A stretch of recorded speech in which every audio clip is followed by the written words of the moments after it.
So we started last week discussing some of the difficulties that can arise from and some of the questions that we might face in regard to the teachings that are found in Romans, the 5th chapter.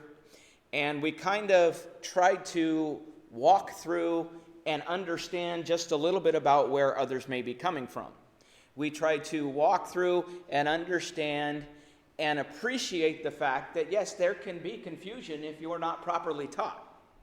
That they are not bad people for misinterpreting. It takes time to understand, and it takes effort, and it takes people that have taken the time to study and to understand to work with them to help with that. What I want to do now this week is I kind of want to move into, and I had mentioned I'm using a basic premise that was put together by Brother Kirchhoff. I want to kind of move into the premise now of, okay, we've dealt with the fact that there are difficulties. We've dealt with the fact that people have questions, but we can't just leave it at that. Now I kind of want to look at how we can approach what it does say and what we can do in order to help others to better understand. So if you'd like to, you can open your Bibles to Romans, the 5th chapter. It's been broken down, or I've broken this down into two different sections.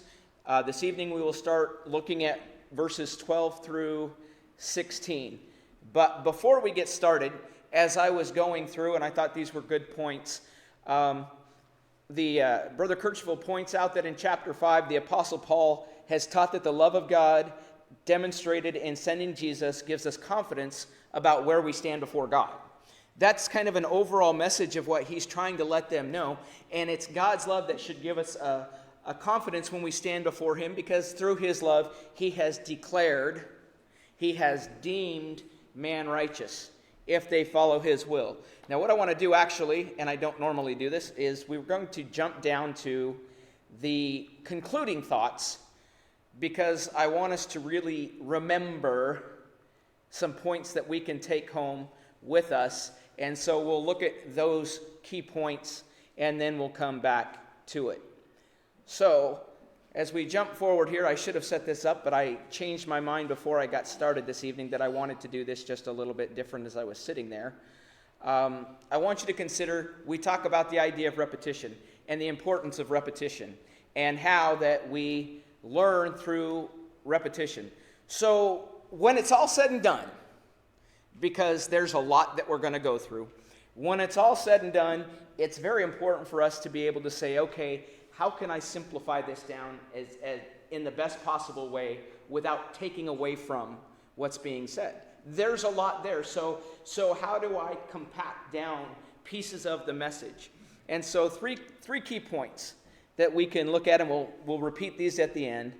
The first emphasis is that we are separated from God because of our own actions and not Adam's. We can take that from this, and we're going to go through and we're going to talk about it, because we talked about how at times people take the exact opposite. We cannot blame Adam for our sinful state. We are sinners, and we are separated from God simply because we chose to sin, not because of Adam's actions. We need to recognize that we do live in a world of corruption and ruin and depravity, because Adam allowed sin and death to enter the world by disobedience. And if you stop and think about that, remember that when the Garden of Eden was created, when man was created, it was paradise and it was perfect. There was no death because there was no sin, ultimately, right? And that's a big portion of when we're talking about what entered the world, is the idea of sin entering the world. And so it's something that exists now that didn't exist prior to whatever Adam's acts were. Again, so it brought in something new. It didn't do anything to me and you as far as how we come into this world and how we were created. But what it did was it brought sin into what was once a sinless and perfect world. And that's where we need to get people thinking, understanding, because there was something Adam did, and it was something that created a problem for us, and there was something that Christ had to do because of the problem that was created. The problem that was created was Adam introduced sin into the world. And I know people will say, well, that Eve was the one that first partook, and you read it that way, but what does the scripture say? As Paul's going through this, it doesn't say through Eve, does he? He does say that it is through man's action. And that helps with our parallel talking, right? Because it was the actions of a man that created a problem. It was the actions of a man, right? Christ was a man. It's the actions of a man that helped for our salvation, right? So within the parallels, we understand that. But we understand prior to Adam's and prior to sin in general, that the world was perfect. And so one writer said, don't be too hard on Adam, because we have already noted that we have sinned too, and we're not better than he is. But we do not live in a paradise and in the presence of God like he did. The world changed when Adam sinned. We don't live in that perfect paradise. I mean, I believe when he talks about he hears God walking in the garden and things like that. They were in the presence of God. That all changed so that we don't live in that same state. The world changed again, though, with Jesus. Adam introduced sin and death, but Jesus introduced the overflowing grace for our trespasses. And his statement, or Paul is saying, Jesus is greater than any sin we have committed, and justification can be found, but found in Jesus alone. There are no other avenues. So, we're guilty because of our own actions, not because of what Adam did. The circumstance in which we live in are different than the circumstances that Adam lived in prior to his sin. And then lastly, Jesus came and he made it right. He came and he brought or offered salvation. Understanding that he brings salvation into the world, just as Adam brought sin into the world. But we have to do something to receive it, right? He brings it in, and if we do the right thing and we follow him, we receive it. Just as Adam brought in sin, you know, if we never sinned, would be a problem, right? But man acted, didn't he? Man went ahead and sinned on their own. So this is where really Paul is trying to take us. And so like I said, there's a lot in here. I really feel like this is not at all typical of who I am or how I preach. I feel like I'm writing a research paper, and I am sharing that research with you. And so please, by all means, if this is not working, then I would love to hear that and to know, so that we can maybe take a different approach. And I can tell you that it won't all be quite this in-depth or this deep, but ultimately, if you can just remember a few key points out of all of this, it will help. So as we do our study, we mentioned before that the connection to Romans 5, 1 through 11, where the therefore exists in 12, seems to be that Paul is explaining why we need reconciliation with God. He's explaining to them why we need to become one once again, right? Remember we talked about reconciliation was a coming back together or becoming one. So we need to focus on that. That's how he ends his thought in verse 11.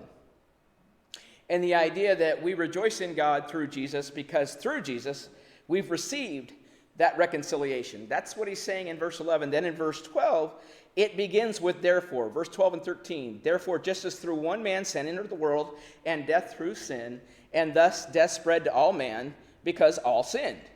For until the law, sin was in the world, but sin is not imputed where there is no law. Okay, so we're going to take a look at those things, but there are a couple of things that we want to note. And that is, we have a comparison that gets started, right? He says, just as something took place, right? He starts a comparison, but then he goes into some explanation before he finishes his overall comparison. The therefore and the therefore that come together begin at verse 12. And he finishes that concluding thought, I believe, at verse 18, where we have his therefore once again, where we have our parallels of what he is trying to teach. And so within that parenthetical, he has some statements discussing how these things have occurred. One writer mentioned it this way: therefore, as one trespass led to condemnation for all, so one act of righteousness leads to justification and life for all. I think we can see this would have been the context that Paul was beginning to draw in verse 12. Sin came into the world through one man, and death through sin. So life also came into the world through one man. Paul never finishes the statement in verse 12, rather giving us an explanation about sin and death, right? Doesn't he go into that? He said sin and death are then discussed in verses 13 through 15. And then I really appreciated this fact, and I think this is an excellent way to approach. We've already kind of spoken or discussed it just a little bit, the difference between the time that Adam lived and his sin and the time that we live today. And so I will try to read through this slowly, and I want us to think about this. But again, from this outline, Brother Kercheval says, with Paul relating the effects of Adam and their sin, it is important for us to know the story of Adam and Eve in the garden. The garden is a picture of perfection, a picture of paradise. There is no sin. Everything that God has created has been good. In Genesis chapter 3 and verse 8, reveals that God was dwelling with Adam and Eve in the garden to some extent, that God is considered walking in the garden with Adam and Eve in the garden, and Adam and Eve could hide themselves from the presence of God. So he was there. That's what this is telling us. But with Adam and Eve, sin was introduced into the creation that did not exist before. Again, we don't live in a time where there was no sin. We live in a time where sin has already entered the world. And so we are not born into the sin, we are born into the world that has sin in it. Right? That's what we're born into. We're born into this world. Every one of us was born into this world, weren't we? And this world has sin in it because somebody for the first time sinned. Okay? It could have been one of Adam's children that committed the first sin. It doesn't matter who it was that did it first. There had to be the first sin that introduced sin into the world. Right? Nothing exists until it does. Nothing exists until it's introduced into the situation. And we understand that it is Adam that introduces this situation of sin. And so since Adam sinned, the immediate consequence of sin is separation from God. That's the death that we're talking about, right?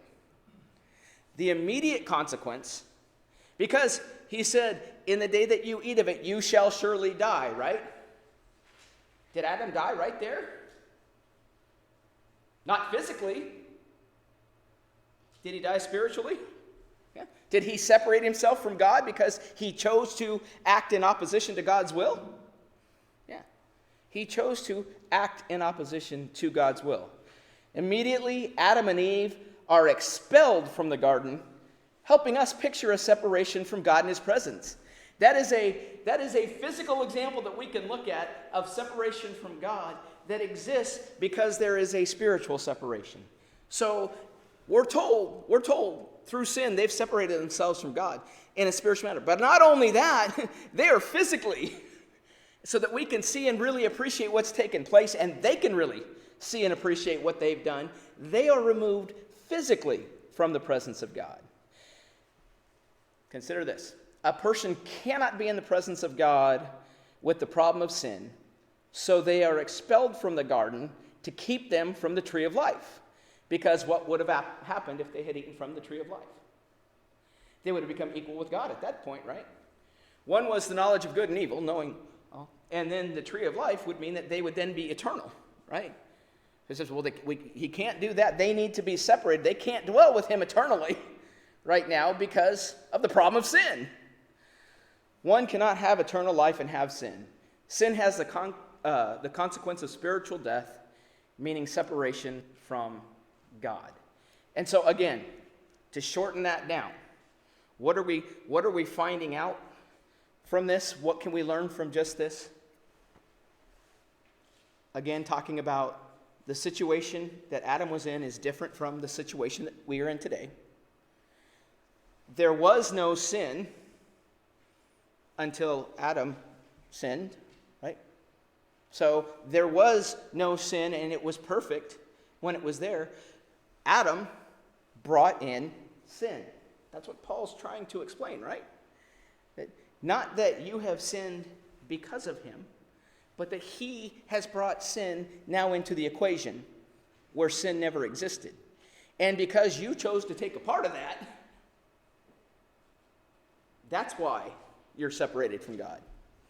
Not because Adam did it, but because you chose to do it too.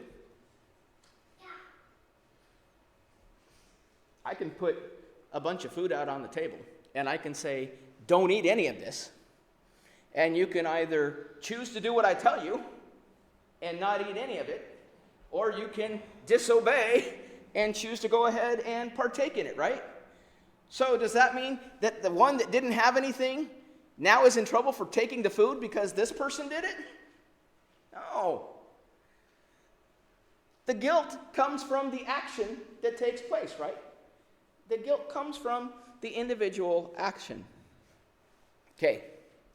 So the point that we just looked at is reflected in Romans 12. We are spiritually separated from God because we all sin. We are under condemnation because of our own personal sin. Each one of us has broken God's law, and for this reason we suffer spiritual death. Now, I think it's important to note, look at how Paul writes this. He doesn't say you. He says we, right? He says I have violated God's law as well. And it helps people for you to say that I'm not perfect either. It really does. It makes a big difference when you're going into a conversation with someone and they think that you're coming in to tell them you're perfect and they're not. But when you can come to them and recognize that, hey, I've made the same mistake myself. I was in that same situation. But going on, we do not physically die because we sin. We spiritually die, which means we become separated from God. And who does the separating? We do, right? We do. We have chosen to separate ourselves from God. We can only be condemned for our own sin. We talked about this. Otherwise, God would be an unjust God. In Ezekiel chapter 18 and verse 20, the Word of God says, "The soul who sins shall die. The Son shall not bear the guilt of the Father, nor the Father bear the guilt of the Son. The righteousness of the righteous shall be upon himself, and the wickedness of the wicked shall be upon himself." And I got to say, I'm grateful for that. I don't want my salvation hinging upon the acts of anybody but me. Right? If anybody is going to mess up and get me condemned to hell, I don't want it to be because somebody else did something. Right? That's really unfair. No. And don't get me wrong, I don't want to mess up. But if anybody is going to mess up my salvation, who's it going to be? It's going to be me. It's going to be the actions that I take.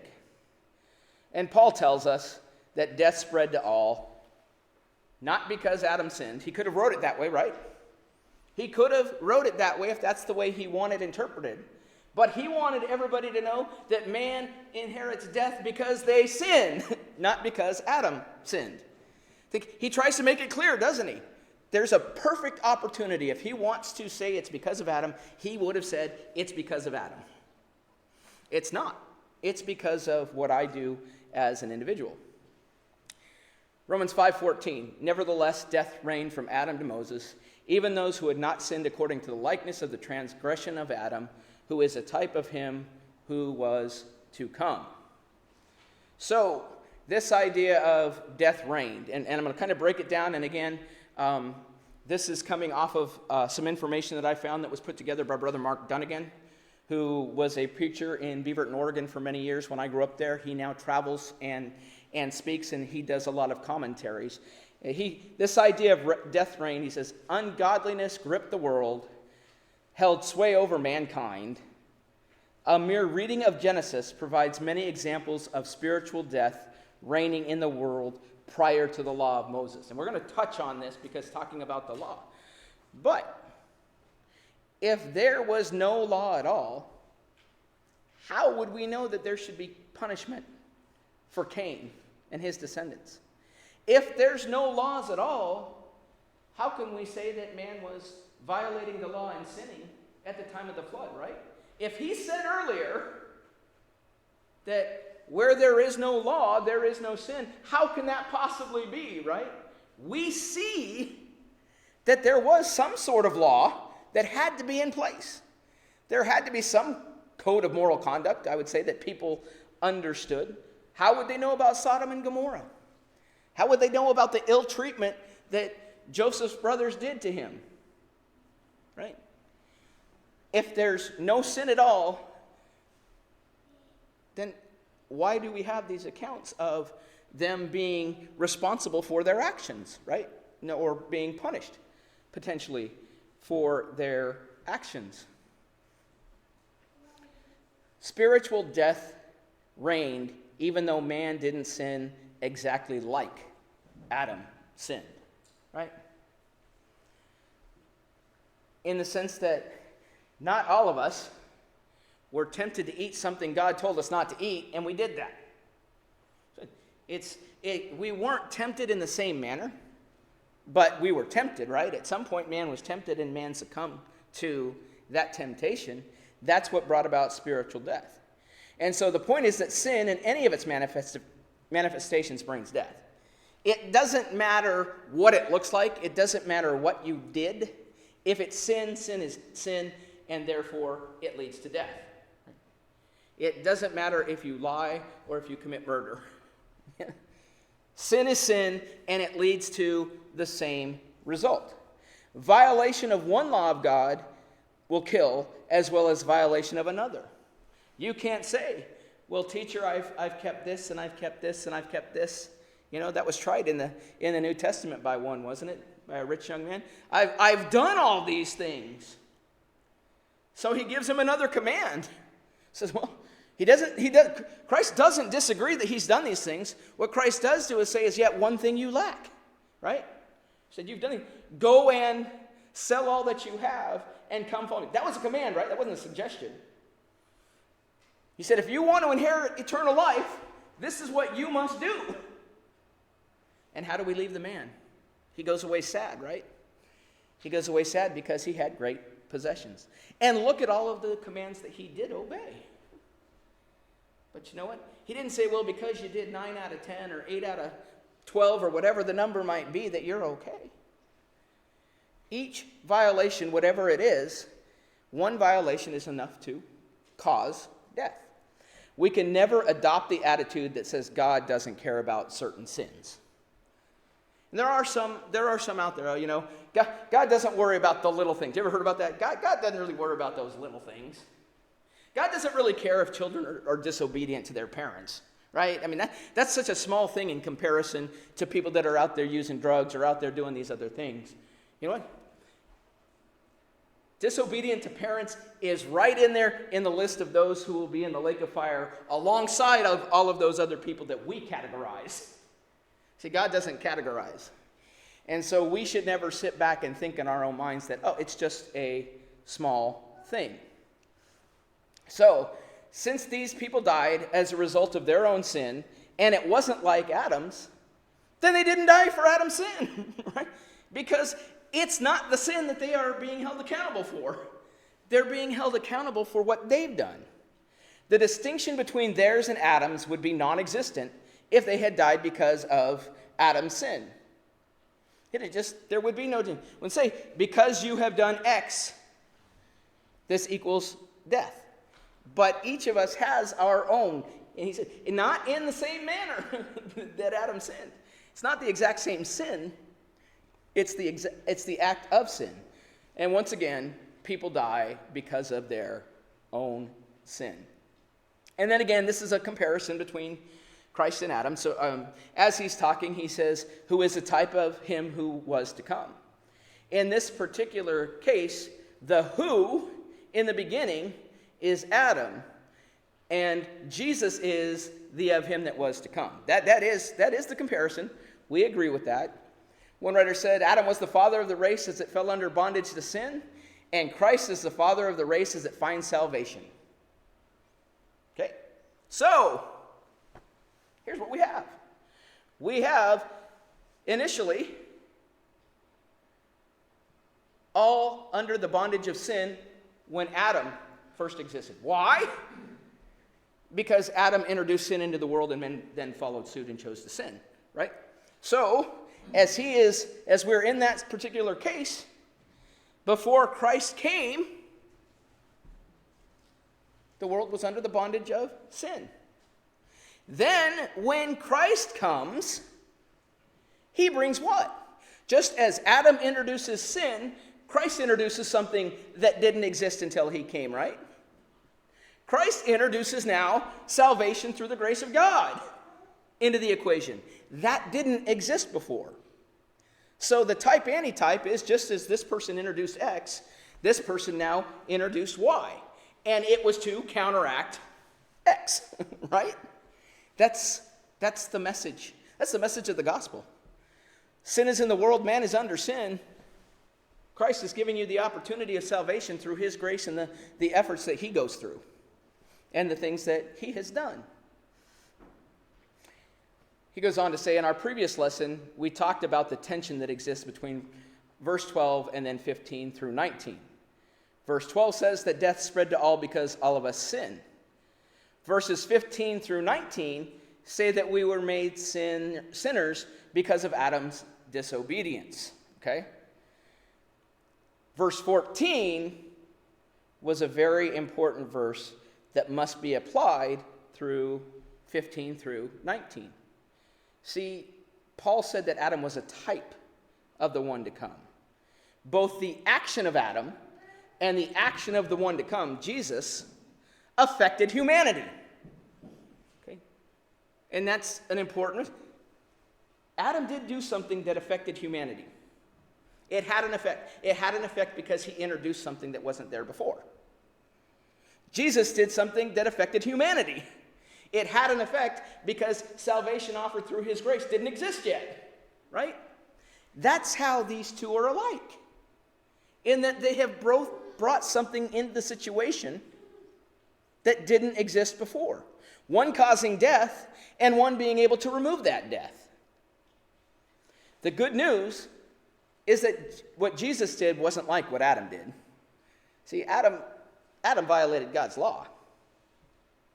Jesus obeyed God's law 100%, right? So what they did was different. The effect was the same.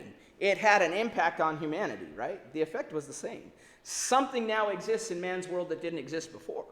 The effect was the same, but the act was not. You have an act of sin, which brings death, and you have an act of salvation, which brings, or an act of grace, which brings about salvation. The free gift of Jesus is not like the trespass of Adam, right? They're not the same. One is a free gift of good. One is an opportunity for you to find yourself in trouble. Adam's effect on humanity was that many died, and this is a spiritual death. Again, verse 15, the free gift is not like the offense, for if by the one man's offense many died, much more the grace of God and the gift by the grace of the one man, Jesus Christ, abounded to many. So through one has spiritual death. Jesus has now done something of greater weight and impact. Jesus' effect on humanity is grace, and grace has abounded to many, right? It's abounded to all who have accepted it, right? It's there. I've talked about this before. Somebody offers you a gift. They leave it on the table and they go. They can't say. You can either go and accept it and take that gift and any rules or things that apply to that, or you can leave it there. The choice is yours, right? But grace has abounded, salvation has abounded to all the many who have taken advantage of the gift, who have accepted the gift. Because of what Adam did, many died. Because of what Jesus did, many have grace abounding. We talked about the idea of being thankful for gifts this morning. Paul calls what Jesus did a gift. And further, it is by the grace of Jesus that the gift of grace overflows to many. Again, there's a lot to unpack, but there's a lot that we want to try and understand. As was noted last week, but should say again, we have to consider the parallel that is taking place and hold the parallel intact. And we looked at that and we're talking about parallels. Paul cannot be saying that everyone is lost because of Adam's sin, because the answer would be that everyone is saved because of Jesus' grace, right? Look at it this way. This would mean that though you did nothing, you have received death, right?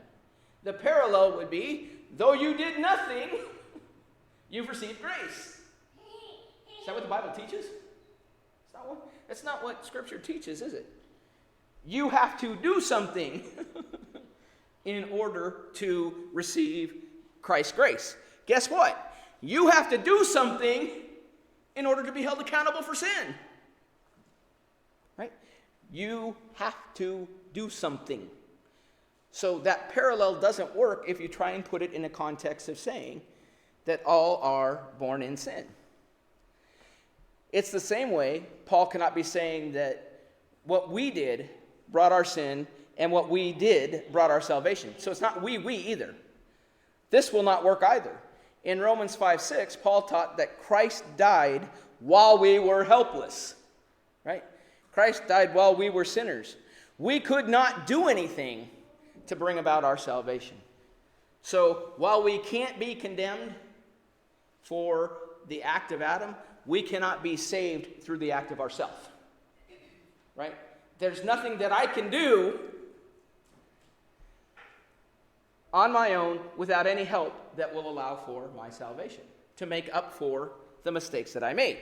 There has to be one who has brought something in, and then something that I must do because of that action. If that were true, then why didn't I hang on a cross, right? If I could do something to make up and get me some, why wasn't I punished and put on the cross? I wasn't, because I don't have the ability to remove my own sin. I don't have the ability to justify myself, even if I'm willing to martyr myself. Even if I'm willing to become a martyr, that doesn't still give me the ability to be declared righteous in God's eyes.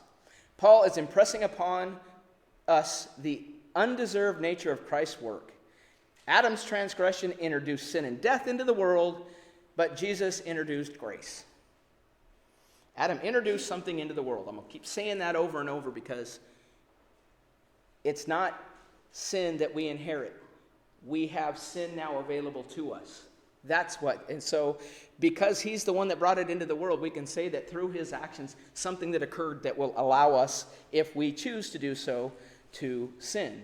And the grace of Jesus reverses the power of sin. God shows his glory over judgment and over condemnation. He's in charge. God's purpose is not to destroy us with his wrath. It is his overwhelming, overflowing purpose to save us. Sin and death do not triumph or reign over us. And Paul is going to continue to expand on this idea as he continues through the remainder of this chapter and on into chapter 6. There's going to be this idea of sin doesn't triumph. We talked about our victories this morning. So there will be more of that yet to come. Again, one point that we see throughout the section is Paul is emphasizing the one against the many. Have you noticed that? Through one. Against the many. Through one, something entered. By one, many were lost. Many were saved, depending on. So instead of saying Adam or Jesus repeatedly, Paul says one man. It's as I mentioned before. It could have been that there was no sin. If it had been, it couldn't have been because it wasn't. But if it had been someone else that first introduced sin into the world, then that's the name that would be put there, right?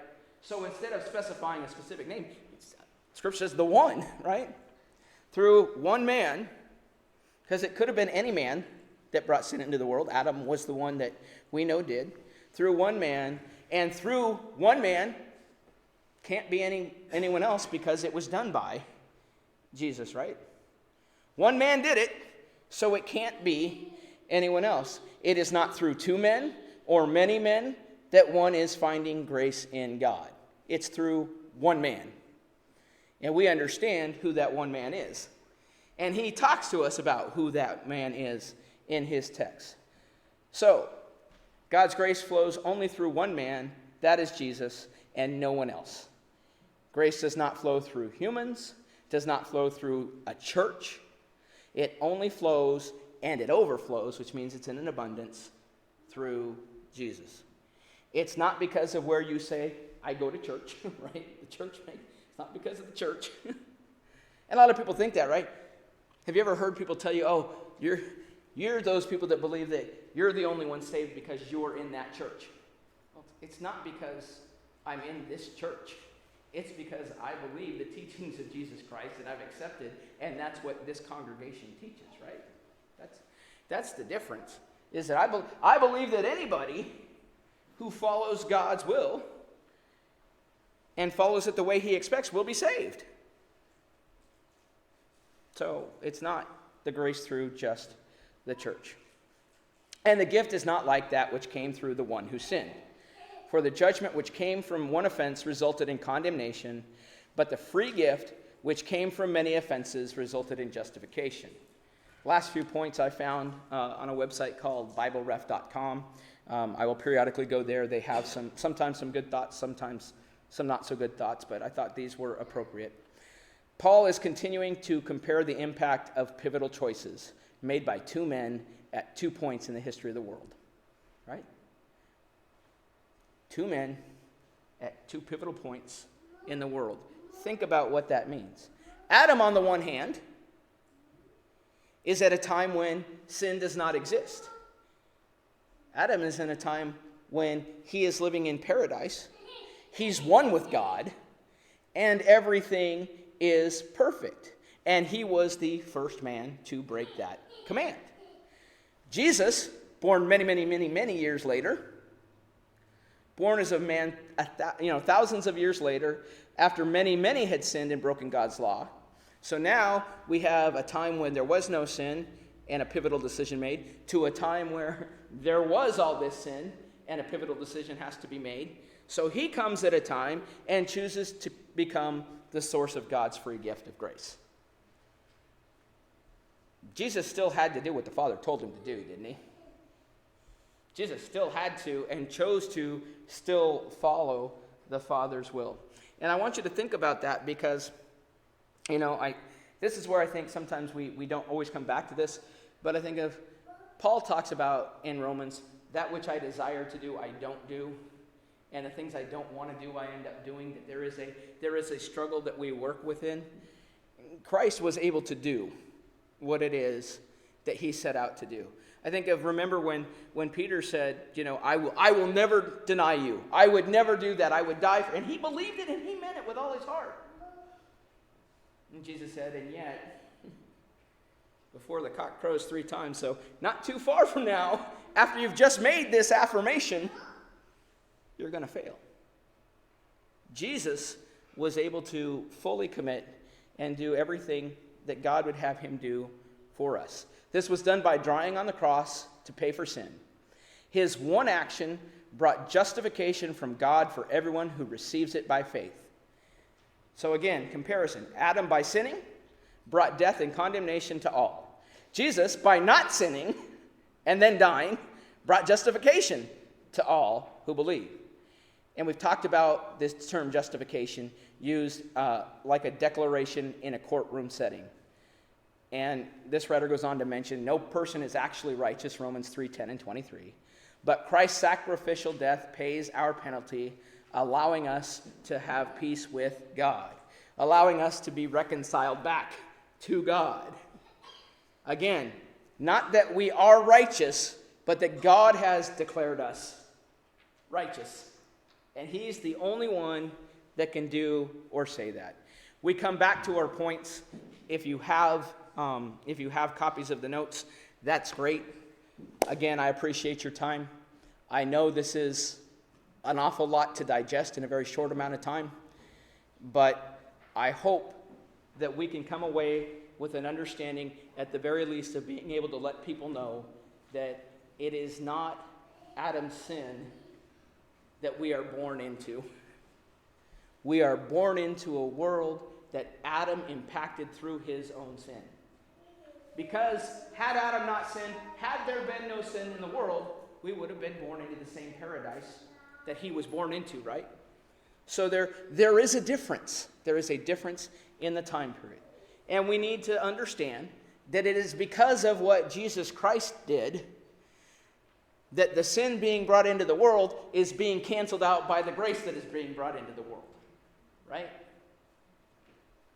The sin that is brought into the world is canceled out by the grace. But understanding life or death is a choice based on an action that you and I make. Life or death is a choice based on an action that you and I. Man chose to sin. Man could have said, Adam's going to do that, but I'll never sin. But man chooses to sin. And then man makes a choice to act and follow Jesus Christ, or makes a choice not to. So, as we close out, I just ask you to consider, where are you right now?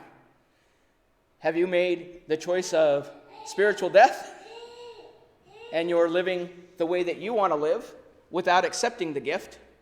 Or have you accepted the free gift of overflowing grace, which we can never live up to, but will result in an eternity of heaven? Your choices: eternal punishment, eternal blessings, eternal peace. The choice is yours, and if we can help you in making the right decision, let us know while we stand and while we sing.